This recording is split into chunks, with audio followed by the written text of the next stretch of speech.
નમસ્કાર દર્શક મિત્રો, અભિપ્રાય ન્યૂઝમાં તમારું સ્વાગત છે। વડોદરા જિલ્લાના પાદરા વિસ્તારમાં મોડી રાત્રે એક યુવકની નિર્મમ હત્યાનો બનાવ સામે આવ્યો છે, જેમાં સમગ્ર પંથકમાં ચકચાર મચી છે।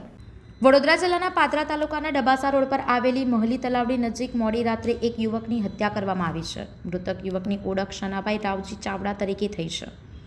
પ્રાપ્ત માહિતી મુજબ પરિવારજનો ઘર અંદર સૂતા હતા ત્યારે સનાભાઈ ઘર બહાર સૂતા હતા। આ દરમિયાન કોઈ અજાણ્યા શખ્સે યુવકના છાતી અને માથાના ભાગે તીક્ષ્ણ હથિયારથી ઘા મારી તેની હત્યા કરી હોવાનું અનુમાન છે। સવારે ઘટનાની જાણ થતાં આસપાસના વિસ્તારમાં દહેશત ફેલાઈ હતી। જાણ થતાં જ પાદરા પોલીસ ઘટના સ્થળે પહોંચી હતી અને તપાસ હાથ ધરી હતી।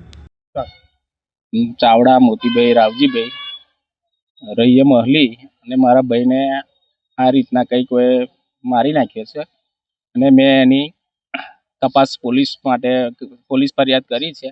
એમાં પોલીસ બધું સ્થાનિક જગ્યાએ પર છે અને જે કંઈ મારા ભાઈને જેને કર્યું હોય તેને કડક ને કડક સજા થવી જોઈએ અને મારા ભાઈના જે કંઈ આવું મર્ડર કે જે કંઈ કર્યું હોય એને જલ્દી પોલીસ શોધી કાઢે।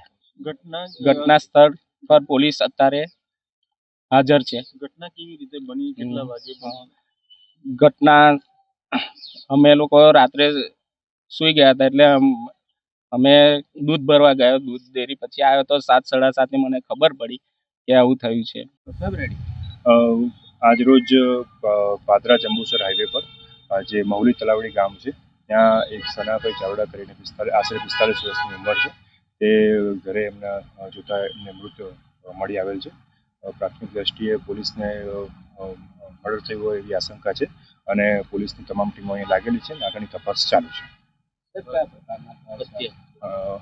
અત્યાર સુધી પ્રાથમિક તપાસમાં તો અત્યારે મર્ડર થયેલું એવું લાગે છે અને તપાસ ચાલુ છે। આગળ જે પણ કંઈ અપડેટ આવશે આપણી સાથે શેર કરવામાં આવશે। સંવાદદાતા સાથે અભિપ્રાય ન્યૂઝ, વડોદરા। આવા જ વધુ સમાચારો જોવા માટે સબસ્ક્રાઇબ કરો અમારી યુટ્યુબ ચેનલને અને જોડાયેલા રહો ફેસબુક, ઇન્સ્ટાગ્રામ અને ટ્વિટર પર।